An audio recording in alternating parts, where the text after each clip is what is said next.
And so, so we have already, after 4 kinds of sampajanya, clear comprehension, we have already went through, discussed about the first 3. So, sataka sampajanya, clear comprehension of what is beneficial, and sapaya sampajana, clear comprehension of what is suitable. So that means discerning clearly in the mind whether an action that you're about to do, whether it is beneficial, whether it is suitable. So beneficial and suitable to the growth in the Dhamma. Okay? So the practice of the Dhamma. Okay? So for the beneficial, suitable for development of sila, of samadhi, of panya. So not beneficial and suitable for becoming more rich, getting more money, more power. Not like this. Okay? Yeah. This is bhavana. Bhavana means development of wholesome mental states, okay? Making it grow. So wholesome states. Okay? Sila, samadhi, panya, these are wholesome states. Okay? Making it grow, making it strong. So considering whether it's beneficial or suitable towards this end. And then gochara sampajanya, the comprehension domain, also we have discussed, simply means to keep with clear comprehension, a clear mind, keep within domain of a yogi, the domain of satipatthana. So this simply means continuous noting. Okay? So as long as you are noting, following the instruction of satipatthana, every moment, not precisely, not with ardent, energetic effort, with mindfulness, with clear comprehension, not with the strength of mind, strength of mindfulness and concentration, strength of insight, in order to put away mental defilements, and to note like this continuously. Okay? So, doing so, you remain within the domain of satipatthana, your own territory, the yogi's territory.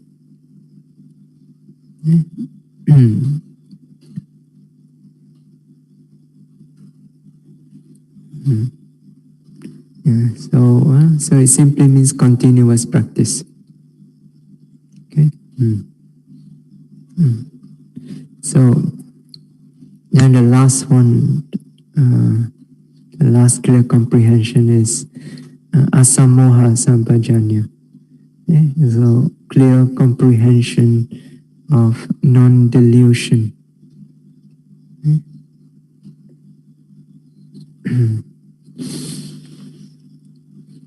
So clear comprehension, non-delusion. And this means clear knowledge with regards to going forward, returning, looking ahead, looking to the side, and so on. Okay? So the clear knowledge, discerning clearly. Discerning clearly with a mind that is free from delusion, that this process, going forward, returning, looking straight, looking to the side, and so on, that this is a process, a mental, physical process, without any person, any self, any I. Okay? So basically it's insight, particularly insight into nature anatta. Okay? So, and asamoha sampajanya is a result of gochara sampajanya. Okay, so it's a result of clear comprehension and domain. Okay? So when a yogi makes careful effort in order to remain continuously within the domain of satipatthana, noting continuously each mental physical nature that arises within experience. Okay? So as the yogi notes continuously remaining within the domain continuously, the mindfulness develops. Okay? So when mindfulness has developed sufficient momentum due to continuous energetic noting, when he has developed sufficient momentum, then the samadhi concentration is established. And then based on this samadhi, this asamoha sampajanya arises. Okay? This clear comprehension, non-delusion. Okay? It's basically wisdom, clear insight, clear knowledge. Yeah, so it arises as a result of the effort that the yogi made in gochara sampajanya, keeping continuously to the practice of satipatthana. So therefore for a yogi, there's no need to worry about asamoha sampajanya. Yeah, so long as the yogi makes effort in gochara sampajanya, develop satipatthana continuously. So this asamoha sampajanya will arise by itself before long.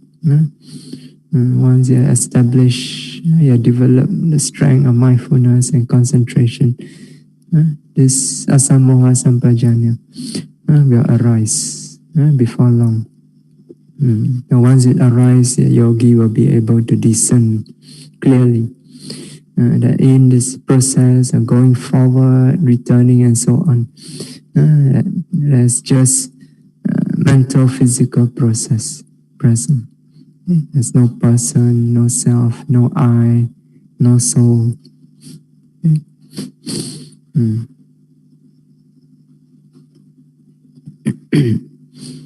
Whereas for ordinary people who do not meditate, they call anda putujana.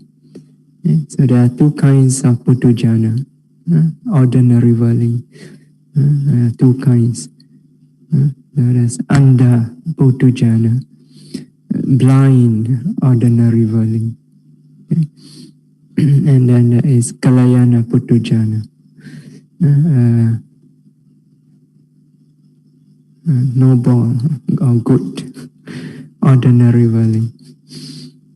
So kalayana putujana are those who knows the Dhamma, who lives their life according to the Dhamma, especially those who develop sila, samadhi, panya. Especially those who have experienced clearly the nature of the nama rupa through the practice of meditation. Not yet attained Maggaphala, but have experienced the insight. This is the best example of Kalayana Putujana. Okay? Whereas Anda Putujana are those who ordinary worldlings who have no knowledge of Dhamma, who do not live, even if they have knowledge of Dhamma, do not live their life in conformity with Dhamma, do not practice the Dhamma. Right? So they are called blind Putujana. Okay? In a sense, they do not have this knowledge, they do not see in accordance with Dhamma, even theoretically. Right? So not to say direct experience.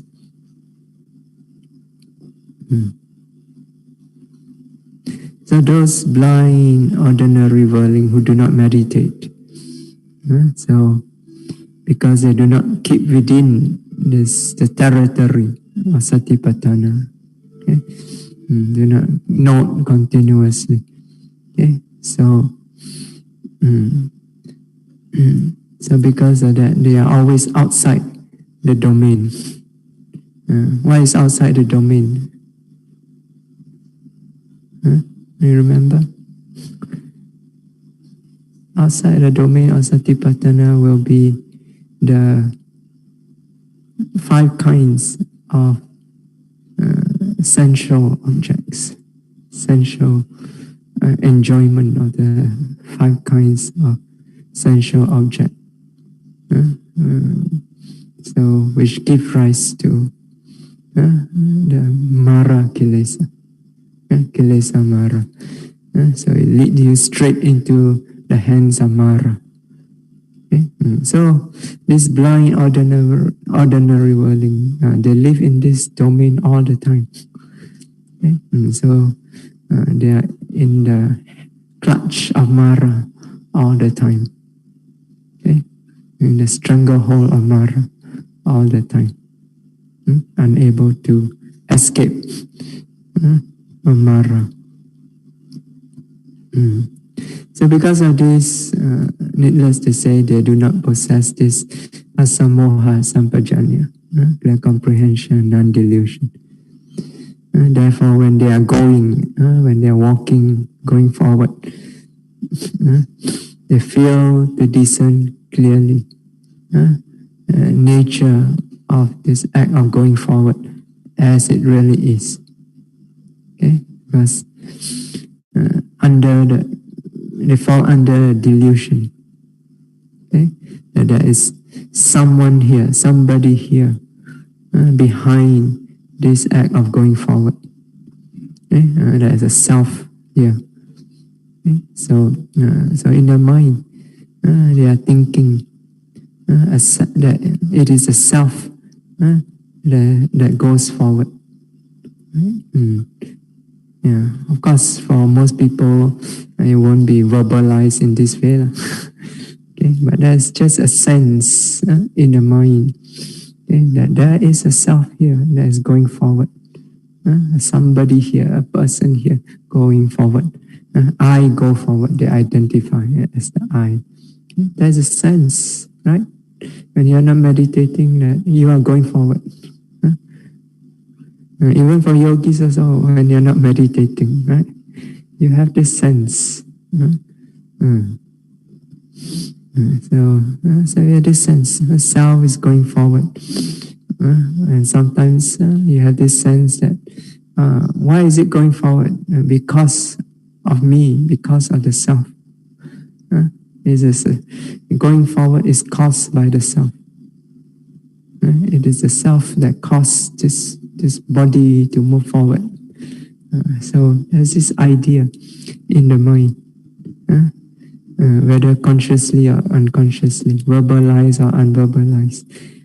So under the influence of delusion, there's this sense that there is a self going forward, or there's self that is causing this act of going forward.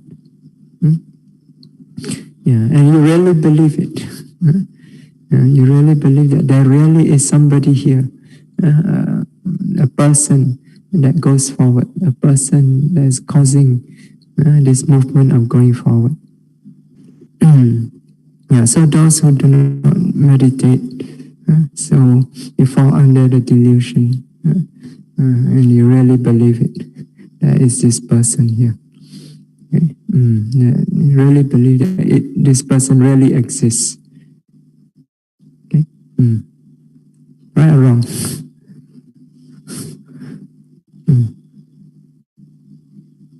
Yeah. But for a yogi, how does a yogi see? So a yogi who had trained properly in order to discern clearly each moment of experience continuously. So this yogi is able to clearly discern the act of going forward for what it really is. just a series of intention or impulsion, giving rise to a series of movement, as we explained earlier. So this yogi understands clearly that when there's a thought arise, I will go forward. So this thought arise, I will go forward. Again, it may not be verbalized in this way. Sometimes it's just an urge in the mind. When the commentary says, "A thought arise, I will go forward," it means simply that there's like an urge arise in the mind to go forward. It's not that literally in your mind you're thinking, now I will go forward. So it's just an urge, an impulse in the mind to go forward. So when this impulse arises in the mind, so the yogi understand when this impulse arises in the mind, immediately it produces the nature of the wind element. Not blowing. Nature of the wind element, tension, pulling, pushing. So it produces this nature. So, and this nature of wind element, whether tension, or pulling, or pushing, upon arising due to the impulse, it begins to spread. Immediately it spreads everywhere in the body, causing the movement forward. So the moment you have this impulse, you feel this nature, like when you're standing, right? So the moment you think of going forward, you can feel in the body starts, some parts start to tighten up, some parts start to pull, some parts start to push forward, right? This is the nature of the wind element arising, spreading everywhere in the body. And this causes this movement forward of this collection of materiality called the body. So when this nature of wind element spread over this body, it causes the movement forward. So the yogi simply sees this clearly, that the act of moving forward is simply this, just an impulse giving rise to the nature of the wind element, causing the movement forward. And that's all there is. There's no person here, no being, no self. That's causing this moving forward. So that's how the yogi discerns.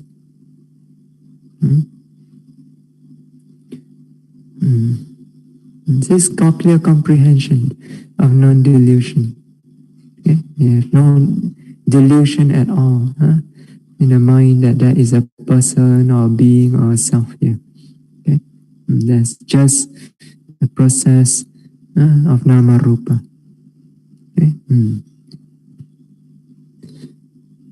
Now here the commentary goes into detail, very detailed, explaining the process of walking, what the yogi experienced when he's noting the process of walking from beginning to the end. And it is from here that our practice of walking meditation is derived. So pay attention to this.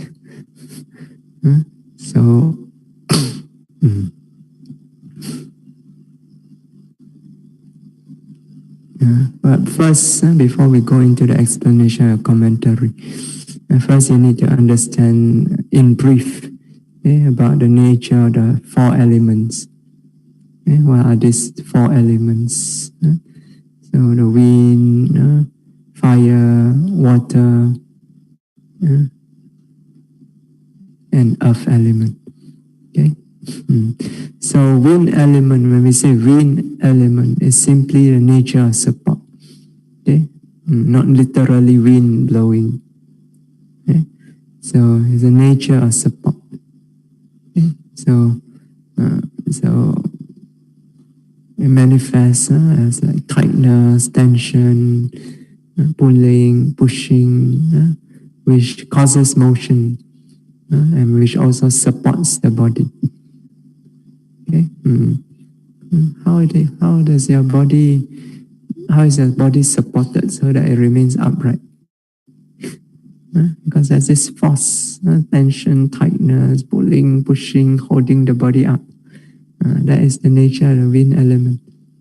Okay? It's like the air inside a ball, right? Which pushes out from the inside, supporting it. Without that, the whole ball will collapse, right? It will, the shape of the ball will disappear, it will collapse, become flat. Right? But because of the air inside, it supports it. Okay?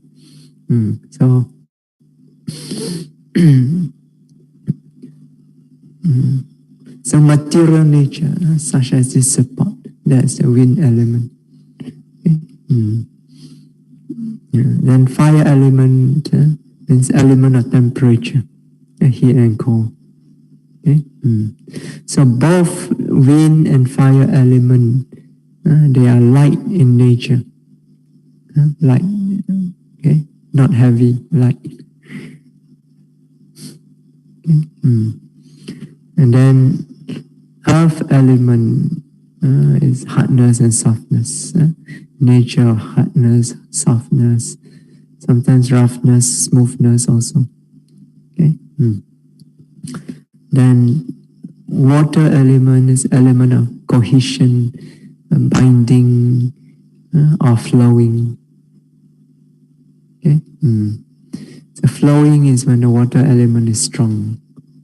Okay? So when it's weak, then it coheres, it binds together.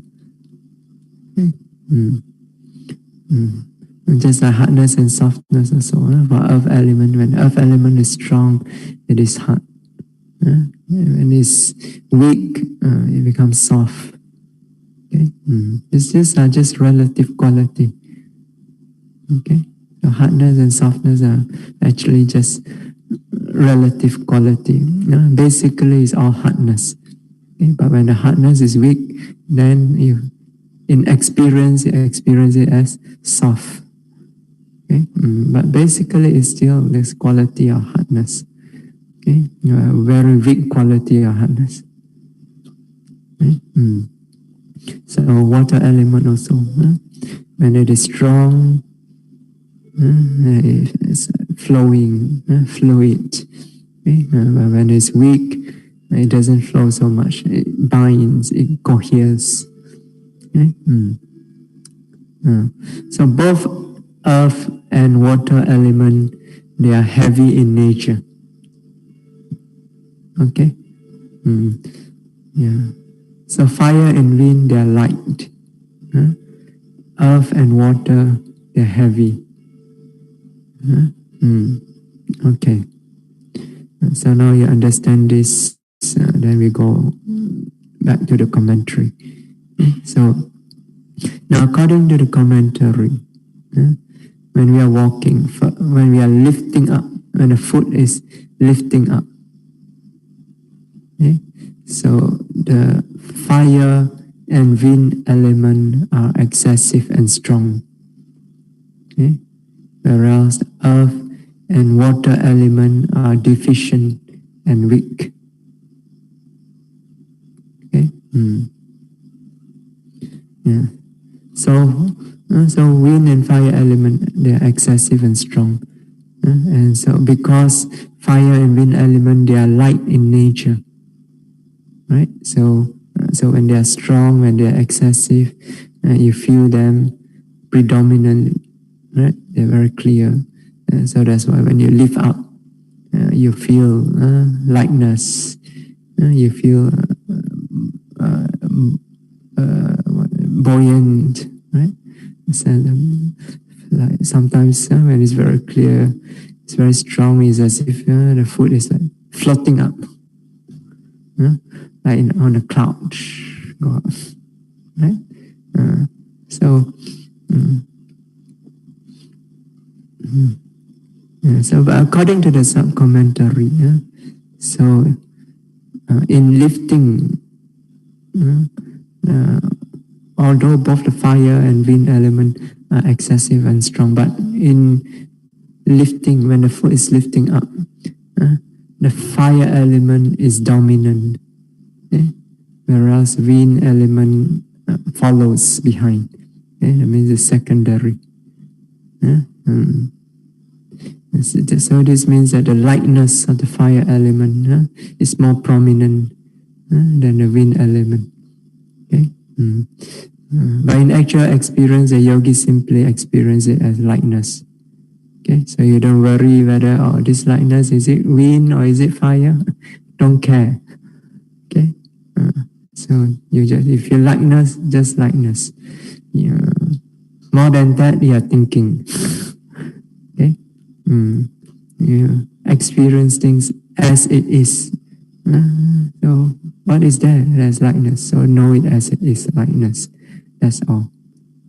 Okay.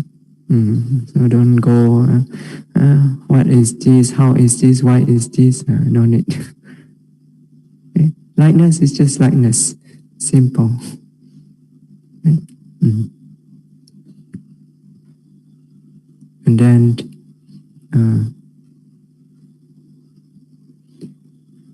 so after the foot has lifted up, then it pushes forward, right? It pushes forward. And sometimes it pushes sideways, right? Some yogis report, right? They don't always go straight, go to the side. Sometimes go here, go there. So it's pushing forward, and there's pushing sideways, and then there's pushing beyond. Beyond means going beyond the foot that is in front, right? So at first the foot is behind, right? And then so pushing forward means it goes towards the foot. Then once it passes by the foot, beyond that, that's called pushing beyond. Right? So there are two steps there. So,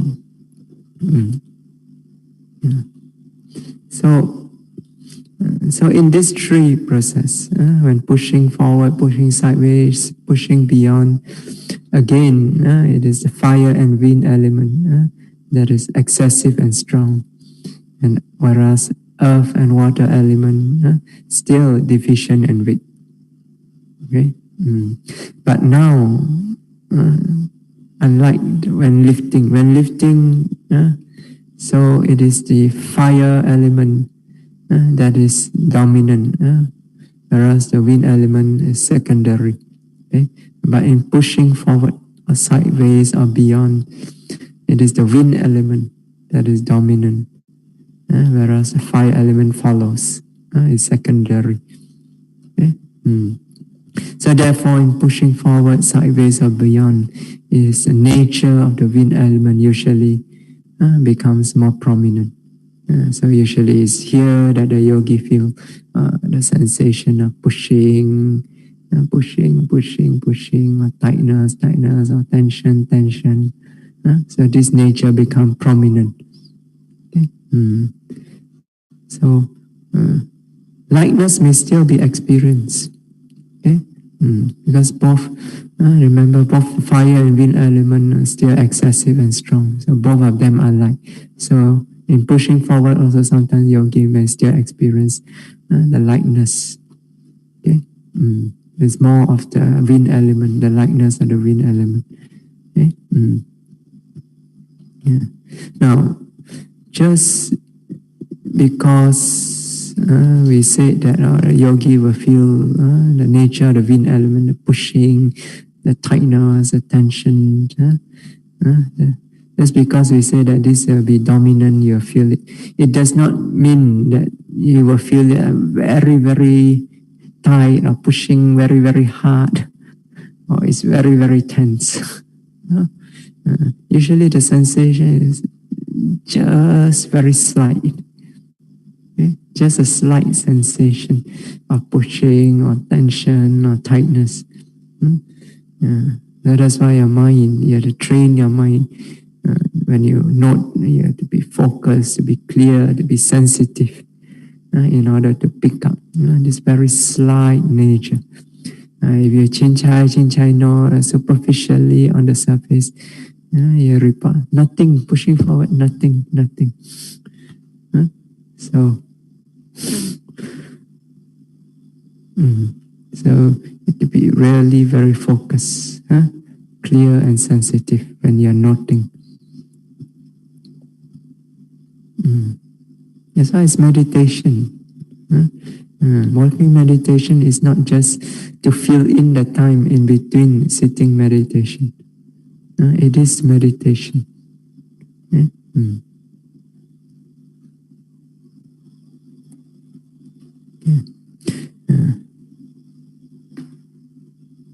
So after push forward and push beyond a certain distance, so you cannot go on forever, right? So at some point, when it's enough already, you releases the momentum of the pushing forward, right? It goes pushing, and then at some point you just release the momentum. And then the foot begin to drop down, and then presses on the floor. Okay. Now, so according to the commentary, now in releasing, in dropping down, in pressing on the floor, and now the earth and the water element becomes excessive and strong. Okay? And the wind and fire element becomes deficient and weak. Okay? So there is a change. If you are observing very carefully, you can see, you can discern this change. Okay? So every phase, there is a change. In lifting to pushing, there's a change. And now in releasing it, dropping down, pressing, there's a change. Your mind is very clear, very sensitive, observing carefully, it's clear, you will be able to discern. Okay? It's not the same. And sometimes yogi complain, when I watch, nothing seems to be changing, not much changes. There's so much changes going on. Yes, you are not observing carefully enough. Moment to moment, there's change. Okay? Okay, so now the earth and water element become excessive and strong. So the wind and fire element become weakened, deficient. So they are not so prominent anymore. They recede to the background. So according to the sub-commentary, at the point when you release the momentum of the forward movement, the water element becomes dominant, whereas the earth element follows, is secondary. Okay? Here the yogi will experience it as a momentary looseness of the matter. Okay? So you got pushing, at that one point you just release it. So everything becomes very loose. So you experience a looseness of the materiality. And it's very fast. It happens just before it drops down. Okay? So you experience this momentary looseness of the matter. Okay? For just a moment, just before it drops down, for just a moment, you discern, it become very loose. Okay? Yeah. So this is a strong nature of the water element. So remember just now we say when water element is weak, it coheres, it binds. Okay, so when it's strong, it starts to flow, become more loose. Okay, so now you feel the looseness of matter. So There's a strong nature of wind, the water element. Yeah? And it's just for a moment. So that's why you need to be very alert. Otherwise, you'll not be able to catch this very brief moment. Okay? Okay. And after this momentary losing up, immediately the foot drops down and then it presses down. Okay, so according to the sub-commentary, here the earth element becomes dominant and the water element follows. It's secondary. Okay, so in dropping down, the yogi will feel the heaviness of the earth element. Okay, so and in pressing down again, you feel the hardness, softness of the earth element. Okay. Again, remember, even though we say you feel heavy, hard, and soft, it doesn't mean that it is extremely heavy or extremely hard or extremely soft. Okay, it's just a slight sensation of heaviness. Even lightness also is just a slight sensation of lightness.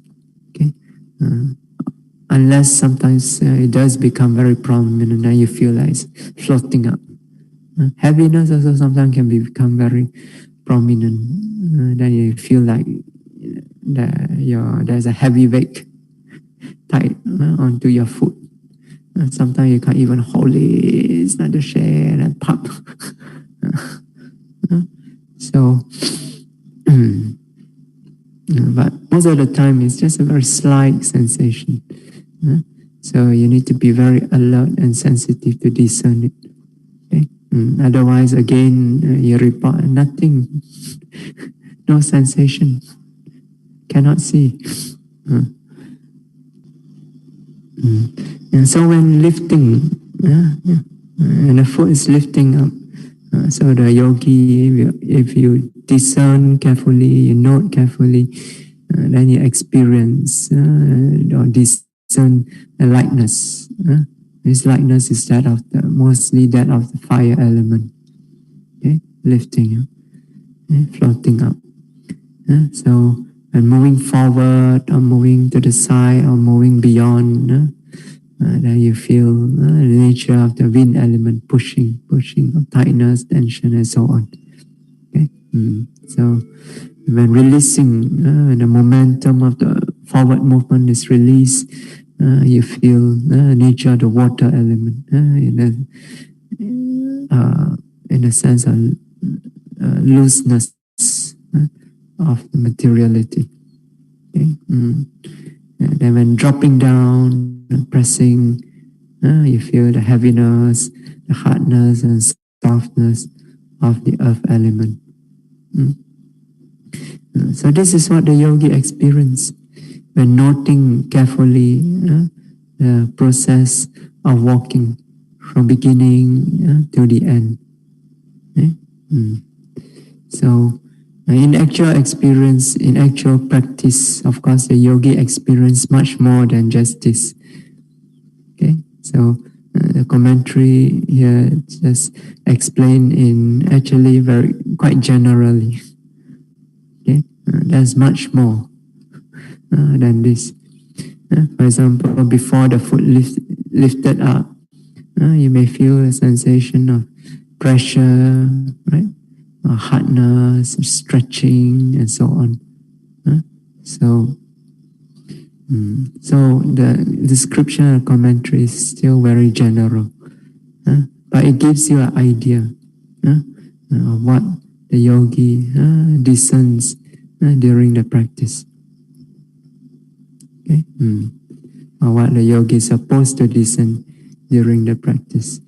Okay, notice here that the commentary did not mention anything about the sensation on the surface of the skin, right, or the foot.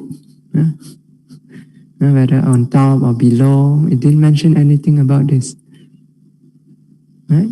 So sometimes yogi report, oh, I feel cool wind blowing, I feel tingling on the skin below, and so on. So the commentary didn't mention anything about this. Why? It's not part of the process of walking. So you could also feel this sensation on your other part, skin, on other parts of the body. Okay? This is not part of the process of walking. This is not walking meditation. If anything, it's just a secondary object. So, and you're not supposed to notice if they are not prominent. Okay? You're supposed to focus on the process of walking. Okay? So commentary only mentioned just the process of walking and the experience of the nature of elements connected with the walking process, the sensation that is felt as the foot lifted up, as it pushes forward, as it places down. Okay, and this sensation is more within the foot, not on the surface of the skin. It's within, inside. Okay? So when you practice walking meditation, you need to place your attention at the foot and feel the sensation from the inside. Okay? As it lifts up, as it lifts out, as it pushes forward, as it places down, feel the sensation from the inside of the foot, not on the surface. Okay? So you just pay attention on the surface of the skin. You won't be able to experience all the elements as described in the commentary. Okay? The lightness, the pushing, the heaviness, the hardness, and so on. You won't be able to feel this if you feel just on the skin. Okay?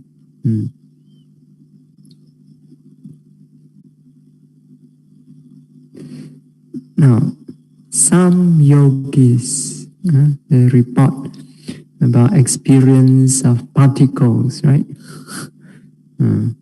So, is there any mention about experience of particles in the commentary? Yeah, you mentioned nothing about that. In fact, Mahasi Sayadaw, in his book, the Manual of Insight, so he said this. He said some teachers who use the tranquility method of meditating on particles instruct that one should observe the foot moving forward and so on by imagining it as particle of dust. Right? So there's this method of meditation. Okay? Where when you contemplate the foot moving forward, so it's like they imagine this moving forward is like one particle, another particle, okay? A particle of dust. But this is not correct. According to Mahasi Sayadaw, this is not correct. Okay? Since the text instructs us to be aware of the air element, the wind element that is dominant at the moment of moving the foot forward. Okay, so when one is aware of the wind element, one will experience it in terms of, in terms of characteristic, function, manifestation. Okay, so one will experience it in terms of its ultimate characteristic of tension or pressure, or its function or motion. Okay, so the function of air element is to cause motion. Right? That's what it does. Okay? It causes motion. Okay? Even when it's supporting your body, also you feel your body sometimes move. That's motion. Okay, so or it it's manifestation of conveyance. Manifestation is how it appears. Okay? So this wind element, it appears to be moving things from one place to another. You move the body from one place to another. Conveyance is conveying.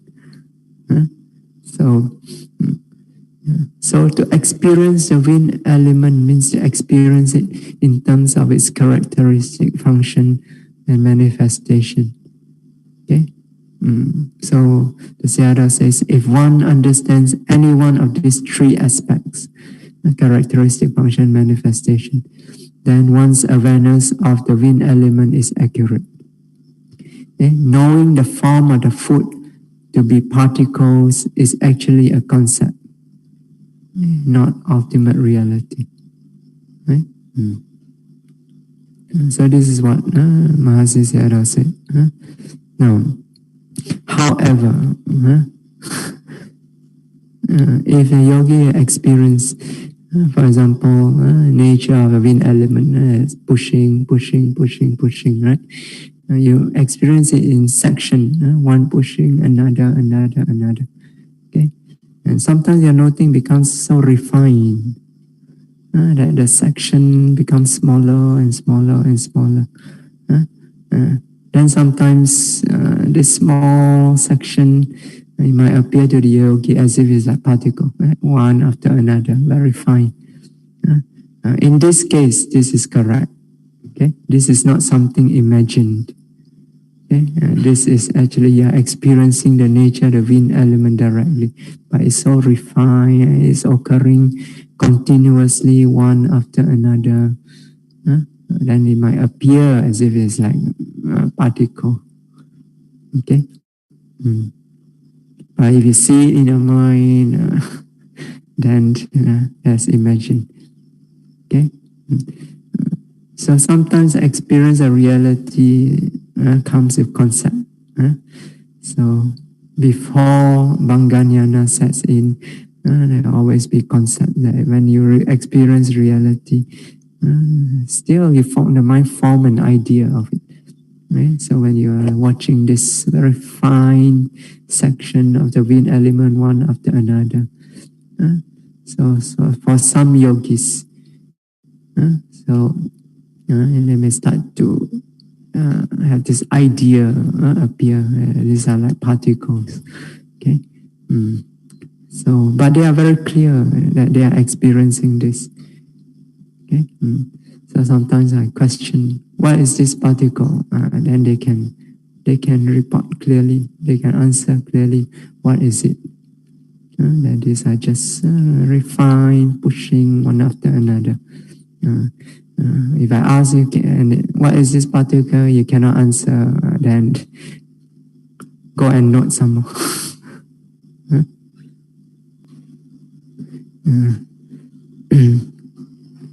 And if the yogi is noting carefully, noting clearly, so the yogi will also notice that at the moment when the foot lifted up, so first there's an intention, giving rise to the materiality of lifting.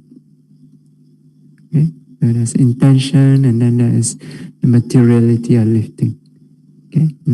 And both this mental and physical nature, this intention and this materiality of lifting, both of them arises and disappear right there. Okay? They do not arrive at the phase of pushing forward. Okay? So they arise right there when it's lifted up, and then they disappear there. Okay? So when you start pushing forward, they are already disappear. Okay? They do not arrive at the phase of pushing forward. Okay? So similarly, in the phase of pushing forward, there's also the intention and the materiality connected with the pushing forward. Those also arise and disappear right there. Okay? They do not arrive at the phase of pushing beyond. Okay? And Also, at the phase of pushing beyond, also there's the intention and the materiality of pushing beyond. That also arises and disappears right there. It doesn't arrive at the phase of releasing of the momentum of pushing forward. So, so when it releases, they already disappear. Okay, then releasing also has intention, and then the materiality are releasing. Okay, and that also arises and disappear right there. Okay, it doesn't reach into the phase of dropping down. Okay, so in dropping down also is also intention, and then the movement, the materiality, and those also arises and disappear there. They do not reach to the phase of pressing down. And pressing down also again is intention and the materiality of pressing, and they also arise and disappear right there. Okay. So the yogi can discern clearly that this process of walking from beginning to the end is just a mental physical process going on. This act of walking is just a mental and physical process going on. Just pairs of mental and physical nature rising and disappearing in pairs, one after another, section by section, phase by phase. They are continuously breaking up. So breaking up continuously. Okay? So commentary says, compare it to the sesame seeds. When you throw it into the hot pan, it crackles. It goes pop, pop, pop, pop, pop, pop. So this mental physical nature, they are disappearing, breaking up continuously. Okay. Yeah. And the yogi actually experience it like this. Okay. When the mind is very clear. Okay. So who's going forward is it? Whose movement is it? Who is going forward? So in the ultimate sense, there's only selfless elements, mental, physical element going forward. Only elements that return, elements that stands, that sits down, that lies down. So there's no person, no being, no self here that goes forward or return and so on. Okay, no is the going forward and returning and so on caused by a self, a person, a being. Okay. Yeah. So this is called asammoha sampajanya, clear comprehension and non-delusion in the act of walking, going forward, returning, and so on. Yeah. So the Buddha says, abhikante patikante sampajana karihoti. So in going forward and returning, one practices or applies clear comprehension. Okay. So not just clear comprehension and non-delusion. Right? So the other three clear comprehension can also be applied.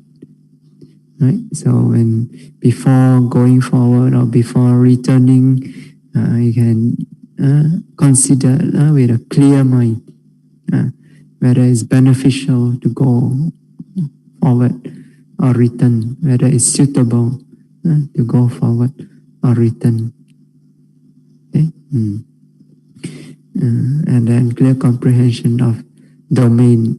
So you remain noting continuously the act of going forward, the act of returning. Okay, so you do not separate mindfulness from this act of going forward and returning. You hold the mindfulness continuously there, observing them, noting them. Okay? And so this is called applying or practicing clear comprehension in going forward and returning. Okay. Now, according to the commentary, okay, going forward and returning is found not only during walking. Okay, so it can apply also to the other three postures. Okay, so standing, sitting, and lying down. So when you are standing, so sometimes your body sway to the front. That's going forward. Sometimes it goes backwards. That's called returning. Okay, that also you must be clear. You must apply clear comprehension. So, so you must note it, see its nature clearly. Okay. Sitting also, sometimes the body slouch to the front, right? Curl to the front, especially when you have no energy. Or sometimes because the wind element is too strong, pushing forward. So note that. There's clear comprehension in going forward. Okay. Sometimes I push to the back. That's called returning. Okay. And then as for lying down, the commentary didn't explain, right? But it just says that the same applies. So how, when lying down, how to go forward and return? Yeah, I think when you turn to the side, okay, that's going forward. And then when you turn back and lie down on your back, that's returning. So since they didn't explain, so we can interpret ourselves. So that's just one way, going forward, returning. Otherwise, how? Maybe when you get up. So sometimes when you adjust, maybe you adjust your pillow, then you lift up a bit, and then you go back down. That can also be going forward and returning. Okay, so that also must be noted with clear comprehension. Okay, so that is called applying clear comprehension in going forward and in returning. Okay, so we stop here today. Imaya Dhammanu Dhamma Patipatiya Buddham Pujemi. Imaya Dhammanu Dhamma Patipatiya Dhammam Pujemi. Imaya Dhammanu Dhamma Patipatiya Sangham Pujemi. Imaya Dhammanu Dhamma Patipatiya Mata Pitunam Pujemi. Imaya Dhammanu Dhamma Patipatiya Acharyanam Pujemi. Adha Imaya Patipadaya Jaram Ranamha Parimochisami. Idame Punyam Asavakaya Waham Hotu.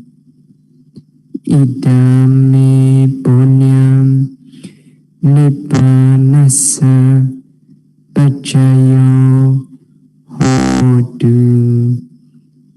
Idame Silam Magaphalanyanasa Pachayo Hotu. Imam no Punyabhagam Sabbasatanam Dema. Imam no Punyabhagam Sabbasatanam Dhamma imamno punyabhagam sabbasadanam Dhamma sadhu sadhu sadhu.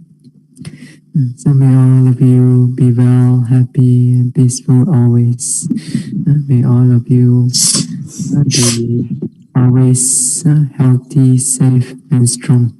May you all be able to practice the Dhamma continuously without any obstacle, without any trouble. May your practice always be smooth. And soon may your practice carry you to the experience of the unconditioned peace of Nibbana.